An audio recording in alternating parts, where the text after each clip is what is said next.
Okay, so let's talk about the graph editor. So as you know, the graph editor is a timing and spacing tool. Okay, and that's where we're going to start. Just a quick discussion on timing and spacing, how it's being measured within Maya, and how Maya is creating that speed of the object that you're keying. Okay, so right here I have three different spheres moving at different rates. The timing is the same in the spheres. Okay, if I stop and even just select one and check out the keys on that, we're going to find that frame 1, we're at a value of 0 and translate x. Okay, and then frame 25, 24 frames, which is 1 second later, we're at a value of 10. Okay, we're moving in a positive direction in Maya. That's why your move tool points to the right. That's a positive direction in x, so that's why we're going from 0 to 10, not in a negative direction. Okay, which is important when you look at the value change in the graph editor. As you may know, going left to right, we're measuring timing, just like the timeline. Up and down measures the value or the distance traveled here in translate x, that is, and that's why our key goes from down at 0, and you can see that very clearly here in the graph at 0. You can see it in the stat box here, frame number 1, value of 0. Select the next key, frame 25, value of 10 positive. Okay, and it goes up because, again, the graph measures value change positive in an upward direction and negative in a downward direction. If I select the next penny, in this case, you're going to see keys are the same. Frame 1, value of 0. Frame 25, value of 10. I'd have to jump over here, and there it is, value of 10 again, and translate x. Next penny, same thing. Value of 1, I'm sorry, frame 1, value of 0. Frame 25, value of 10, okay? So the timing is set to move the same distance at the same rate, okay? But they're not moving at the same speed, right? And that's where your spacing comes into play, okay? Which is, you can very clearly see in the wireframe that I've mapped out. The penny above, the top one, has even spacing, meaning every time the timeline ticks away, it moves the same distance to the right. That gives you even rate of motion. The one below it, we go from tighter spacing, which starts it out slower because of that, and then it opens up so that it speeds up. So we start slower. We have a slow out or an ease out, whichever you prefer, and then we're going to speed up and have more even spacing through here, and then we're basically going to slow down again and slow in to stop. And then obviously we have a pretty extreme example on the bottom where we have a major slow out and fast through the middle, and then a slow in, major slow in. Okay. So let's jump in the graph editor a little. I just want to talk, before I talk about how it's building those in-betweens, which I'll do next, I just wanted to go over really navigating in the graph editor real quick. Okay. So Option, middle mouse. That allows you to move your graph editor up and down, as you might know. And again, think of it as you're looking through a window, right? And if you push your keys over here, you can't see them. So pull them into the window, okay? If you want to be able to scale them, that is your right click. And scrub left and right to scale. And that's a uniform scale. It scales both the timing and the spacing. The other one is the Shift Option, which allows you to then right click and scrub left and right to scale just the timing, right? As you can see, or that same thing, Shift Option, right click and go up and down, and that allows you to scale the value, which is really going to be important for you to visually see what's going on in the changes in your animation, okay, which is so important. All right. So really, yeah, pay attention to that one. If you haven't been using the Shift Option, right click to scale your timing or your spacing or your value, make sure you're trying that right now and using that. Okay. So how are we creating spacing in the graph editor? Well, our first example is, and your F key works to frame stuff up, as you probably know. The in-betweens being created are created with a straight line. That's called linear, okay? You guys might be aware right here there are settings, auto key, that is linear right there. There's your step, as you're aware of, and there's some other choices that you can explore on your own that will change the settings of your keys, okay? And obviously to select and apply those, all you have to do is select those and apply it. Okay, so ours are set to linear to give us a straight line. Also in the graph editor, if you didn't know, if you have nothing selected, it's just like having everything selected. So I don't have to have anything selected in order to assign those specific tangent settings to my keys. Okay, so I'm going to leave it set to linear so we can talk about that. So the first one's set to linear, and that's what's creating our spacing of our in-betweens.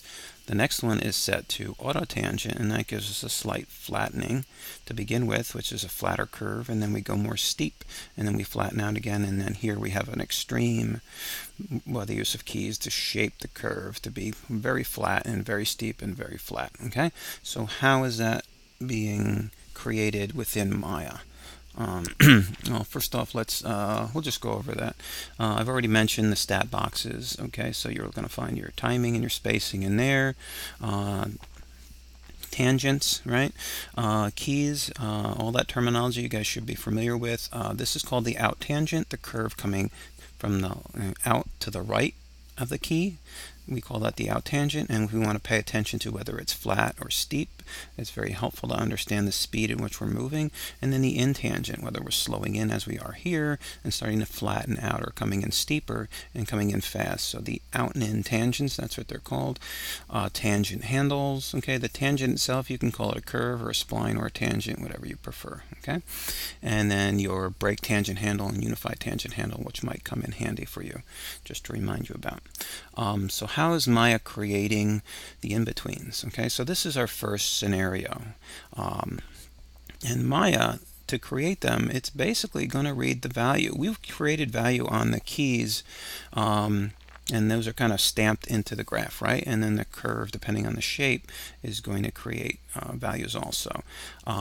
Every tick on the timeline is as Maya ticks away as you hit play, is going to try and read the value that's being created, not only on the keys but on the curve itself. So it's going to pinpoint those values, as you can see here, as if there were keys on them. Now if you turn around and create some horizontal lines here, and again remember the up and down movement is value change, and what you can see from here with a linear straight line, or diagonal line in this case, the spacing that's being created is very even. And actually, if you assign numbers to that, that would be even numbers, which would be even value change. And that's why the penny moves the same distance every frame. Okay. Now you take that curve and you change the shape of it. Now we look at the value change, pinpointing every frame again. And we can see very clearly that coming out, the out tangent coming out flat, is starting tighter. It's not moving up as much, not as much value change. That's your slower start, your slow out, into your flattening in, your tangent that comes into your in tangent that slows in. It gets tighter and tighter and tighter. Okay. Take that curve, shape it even more drastic, a little different than what's in the scene, but the same basic idea. Pinpoint it again. And this is why we get much tighter spacing, and then much more open spacing, and then tighter spacing again. Okay, so understanding obviously the use of timing and spacing to control the speed of your animation is essential, but now understanding the pitch of your change of your value, whether it's created by keys or the curve or whatever it is, that's going to control the speed of how something's moving. Okay, and that's a make or break, as a lot of you probably know about animation. Something can be built well and look good, but if you hit play and it's too slow or it's too fast, it kind of kills the animation. It breaks the illusion, doesn't it? Okay, so I'm going to jump out of this and we'll get, let's go over this. Why not? I'm going to hit play on this. Let's jump into here. So what I did is I just took a simple sphere and I put 3 keys on it. Okay. And if we even start in, we'll let's start in here, to the right, what's called stepped, okay? We're going to find we have 3 keys. We have a starting key right here, right? And then we have a key where it pops over here, and that one goes up. And then we have a key that goes down. So the value goes up, down, much like we've been looking at. That's why the ball is on the left, because it's negative on the left and positive on the right, and then back to negative. So that's the way it starts. The reason why it's not in betweening, as you guys know, that's what step does. There is no curve progression, no value change until, so the thing holds steady, stays there for that timing before then it pops over into place, holds once again until we pop back to where we started from. Okay, so stepped obviously showing you that. This is if I jump all the way to the left here, I'm going to see that same same scenario, but with a different shaped curve. I have a curve that goes flat to vertical to flat to flat to more vertical to flat. Okay, so I've written here slow out, in, out, in. So there's your slow out starting flat. There's your slow in coming into the key. There's your slow out coming out of the key. And there's your slow in coming into the key. So the whole time it's slow. It gets faster in the middle, but I'm thinking about out of the key and into the key. That's what you should be thinking. And that's why you can see if you track this thing, it's always slowing in before it changes. Slowing in before it changes. Slowing out. Slowing in. Slowing out. Okay? Obviously this one you can see the difference. You can see that linear. If you track this, it never slows down. It might be a little glitchy out here, but that's just the way it's playing, but it keeps the same rate. Again, there's no flattening. Same rate, boom, like it's bouncing off a wall. Okay, because it never slows in before it hits. We come over here, we have a slow out and a slow we have a slow out, in, out, in. Okay, whoop, I'm looking at the wrong one. Let me look down here. Sorry. Well, let me just read the curve. Okay, this curve goes fast because it's going vertical. Then it goes slow into this key because it goes flat. Then guess what? It comes out fast, and then it goes in slow. Okay. So if you try and track that, it's going to zip fast and then slow to a stop, and then zip again and then slow to a stop, right? And that's kind of called shark finning. Understanding this is really important. I want to see the opposite. If we go down here, we have an opposite. We go from slow. So there's my slow out. There's my fast in, and then I'll go slow again to slow out, and then I'll come fast in again. So if you track that, slow to fast, and then slow to fast again. Okay? Again. Understanding the pitch change. Here we go fast, and then we're going to slow in, and we're going to slow out, and then we're going to go fast again. Okay, so again, tracking that. That's why fast, right, out, and it's going to slow, slow, slow, and then it'll come in fast and hit harder again and bounce out and come out faster. Opposite, right? We're going this way now. So we're starting off slow, and then we're coming fast and bouncing off of that point right here. And then slowing in as we return. Okay. Here's one where it's a little kind of different. We start off a little bit slower because we're a little flat. Then we're going to come in pretty straight and even, and then we'll come out slower, and then we'll take off again and come in fast here. But then we'll stick as we come out because we'll loop around and we'll come out a little bit slower here, as you can see it. All right. This one, I've taken my tangent handles and I've cranked them a little bit, like this one's coming this way and that one's coming this way. That's why I curve up this way, and I curve down this way, and I curve up this way, because these tangent handles are pushing against each other. What that does is it creates what we call overshoot. So this one is called overshoot. Let me even clear this out and show you what an overshoot does. And then I'll hit that again. So I have a point here now, even though there's still only 3 keys and the curve is creating, but the curve is creating all these changes. Whenever you create a new peak, you're creating what? A new extreme. So if I point out all the extreme changes, this is one direction, this is another direction, this is another direction, and another direction. So I keep changing direction. So this will go forward, back, forward, back, forward, back. Okay, sometimes it'll come in and out hard, or sometimes where there's no keys, it'll come in and out soft. Okay, now I'm not telling you to animate like that, but I'm showing you that it doesn't matter how many keys you have on this line. Maya is going to read the value in what you're basically showing it. Okay. This is actually a great exercise for you guys to try, just to get used to controlling something and understanding speed and direction. If you understand that, it's going to make you much more, confident in handling your rig. All right, so now I'm going to move on to this next, which gets interesting. So you've heard of the progression. We had you clean up a walk thinking about progression. So this is just a sphere or a torus going up and down. And I'm just going to, this is a time lapse thing. And at first it started off pretty kind of clunky. And let me even start it over a little bit. All right. So the progression of this is not smooth. You can see that it kind of starts off pitching slightly down. So this is this thing coming slightly down before it zips up, and then it comes back down again, and then it zips up, and then it flattens out and doesn't move at all, and then it'll move up and kind of slow in. Okay, so when we talk about progression, is something moving smooth, or how is it moving? You should be very confident in just looking at something like this and understanding whether it's moving. This is translate Y, so this is literally up and down. Okay, so I'll hit play again, and just again, this is another good exercise for you to try yourself. I was like, can you say, well, why don't I have a nice slow out? So it starts off a little slower, then it picks up speed, and then maybe slows in. And now I hit play, and I can kind of see it do a gradual slow up, get a little faster in the middle, and then slow in here. Well, what happens if I want to push it more? And again, you can see me scaling to get in closer, so I can see the values a little bit easier. And that's using those maneuvers I was showing you guys before that you should get used to doing, because you want to be able to get this close so you can really confidently smooth out stuff like this. Now I have a much smoother sort of slow out and fast in between. Okay. Another thing to do is just build it.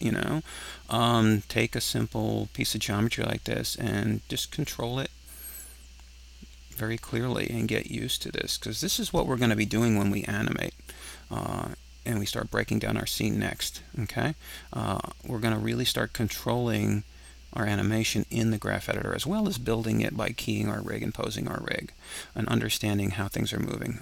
You can see me there even taking out some keys real quick just to play around with it and to start doing some of that stuff I was showing you in that last page I was just looking at. Even just changing my timing real quick and saying, okay, when we come out fast, we'll slow into the peak, and we'll slow out of the peak, and then we'll hit hard. Okay.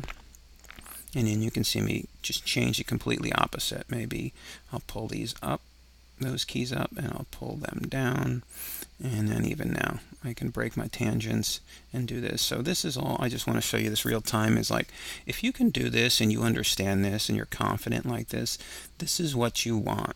Because controlling your rig is going to be the same. And just understanding what you're doing as far as value and change of direction and change of speed, how you're using your keys, and also how you're using your tangent shapes.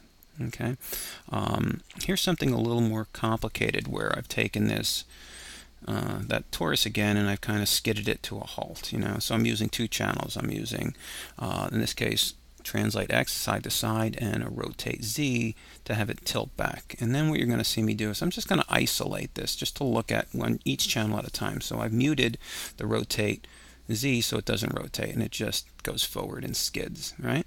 So now take a look at the progression on this, and you can see how it's being built. So you can see there's my slow out, right? So there's a slight pitch going up and then slight slow out. There it is. And then the pitch is going to change, so now this thing's going to speed up, right? It's going to take off, right? And it's going to keep going pretty fast because it stays pretty linear, right?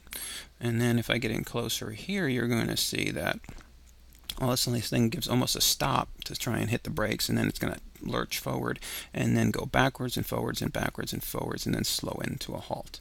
So that is the bit of a skid. Okay. Now I think I will mute or unmute rotate Y, the rotate, and then I'll mute the side to side. You can see I'm right-clicking on those attributes to do that and choose that. Now the translates aren't going to be shown. You can just see that how the rotate is working. And that's a simple positive and negative. Okay, it's going to rotate. In this case, up is going in a positive direction, so the keys will go up for it to rotate back the way it is. So you're going to see it slow out and rotate back, and you're going to see it dip really quickly here as it rotates forward. And that's because I broke my tangent here to crank that down to maybe hit that skidding moment. Okay, and it even overshoots a little and then settles back as it slows in.